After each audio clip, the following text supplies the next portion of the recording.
क्यों उठाया अर्जुन ने युधिष्ठिर पर गांडीव। दोस्तों, कहानी महाभारत युद्ध के 16वें दिन की है, जब कर्ण अर्जुन के अतिरिक्त बाकी सभी पांडवों को पराजित कर देते हैं। दोस्तों, उस दिन कर्ण का सामना सबसे पहले नकुल और सहदेव के साथ होता है। काफ़ी समय तक युद्ध चलने के पश्चात कर्ण अपने पैने, नुकीले और तीखे बाणों के साथ दोनों को बीन देते हैं और नकुल और सहदेव दोनों ही घायल हो जाते हैं और उस युद्ध में पराजित हो जाते हैं। इसके पश्चात कर्ण भीम और सात्यकी पर भी बार बार प्रहार करते हैं और उस दिन सात्यकी और भीम भी कर्ण का प्रतिकार नहीं कर पाते। अपने सेना नायक को इस प्रकार लड़ता देख कौरव सेना जोश में आ जाती है और पांडव सेना के ओर टूटती है और सिंहनाद करने लगती है। इसके पश्चात कर्ण अपने पैने बाणों से भीम और सात्यकी को भी उस युद्ध में पराजित कर देते हैं। तदंतर कर्ण युधिष्ठिर की ओर जाते हैं और उन्हें भी अपने पैने बाणों से बीन डालते हैं। तब युधिष्ठिर अपना धनुष उठाकर कर्ण की ओर अनेकों बाण छोड़ते हैं, पर उस दिन कर्ण युधिष्ठिर के सारे बाणों को अपने पैने बाणों द्वारा काट देते हैं और उन्हें भी निहत्था कर देते हैं। इसके पश्चात वह भाला उठाकर कर्ण की ओर फेंकते हैं, पर कर्ण भी उस दिन अपने पैने बाणों से उनके भाले के टुकड़े टुकड़े कर देते हैं।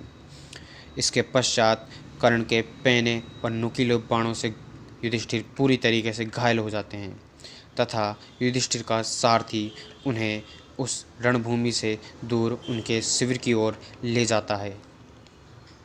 जैसे ही ये समाचार कृष्ण और अर्जुन को मिलता है कि युधिष्ठिर कर्ण के बाणों से घायल हो चुके हैं और वह शिविर में जा चुके हैं, तो कृष्ण और अर्जुन भी युधिष्ठिर से मिलने के लिए उनके शिविर की ओर चल देते हैं।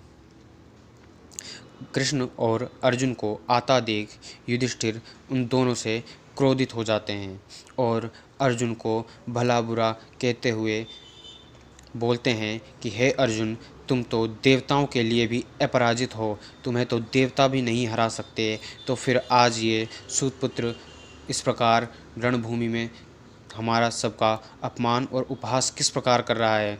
तुम कहाँ छुप गए थे जब वह मुझसे युद्ध करके मुझे घायल करने में लगा हुआ था। अगर तुम्हारा गांडीव कोई काम का नहीं है या फिर तुम्हें युद्ध करने के लिए भय लग रहा है, तो तुम इस गांडीव को फेंक सकते हो। इतना सुनकर अर्जुन भी क्रोधित हो जाते हैं और कहते हैं कि भ्राताश्री, अब मैं आपको मृत्युदंड दूंगा, क्योंकि मैंने ये प्रण लिया था कि कोई भी मुझे अगर मेरे गांडीव को त्यागने के लिए कहेगा तो मैं उसे जिंदा नहीं छोड़ूंगा। तत्पश्चात कृष्ण परिस्थिति देखकर पार्थ से कहते हैं कि हे पार्थ, अगर तुमने सम्राट युधिष्ठिर का वध कर दिया तो ये युद्ध इसी पल समाप्त हो जाएगा। तो तुम ऐसा करो कि तुम युधिष्ठिर को मारने की बजाय उनका अनादर करो, उनका अपमान करो, ये भी एक हत्या के समान ही है। तब अर्जुन युधिष्ठिर का अनादर करने लग जाते हैं और कहते हैं कि ये दूत, ये चीरहरण और ये युद्ध भी तुम्हारी ही वजह से हुआ है, तुम्हारी ही वजह से हुआ है और इन सब का कारण तुम ही हो। इतना कहकर अर्जुन शांत हो जाते हैं और आत्मग्लानि से भर जाते हैं। इसके पश्चात अर्जुन कहते हैं कि अब मैं स्वयं जीवित नहीं रह सकता, क्योंकि मैंने अपने पिता समान बड़े भाई का अनादर किया है, अधर्मपूर्ण कार्य किया है, तो मुझे भी जीने का कोई अधिकार नहीं है। अतः मैं आत्महत्या करने के लिए सज्ज हूँ। तब श्री कृष्ण कहते हैं कि हे अर्जुन, अगर तुमने आत्महत्या कर ली तो भी ये युद्ध इसी क्षण समाप्त हो जाएगा। अतः तुम ऐसा करो कि तुम स्वयं की प्रशंसा करो। स्वयं की प्रशंसा भी आत्महत्या के समान ही होती है। तब अर्जुन स्वयं की प्रशंसा करने में लग जाते हैं और स्वयं को सबसे बड़ा धनुर्धर और सबसे बड़ा योद्धा मानते हैं और ऐसा कहकर वे स्वयं ही आत्मग्लानि से भर जाते हैं और स्वयं को लज्जित महसूस करने लगते हैं। इसके पश्चात श्री कृष्ण वहाँ की स्थितियों को संभाल कर दोबारा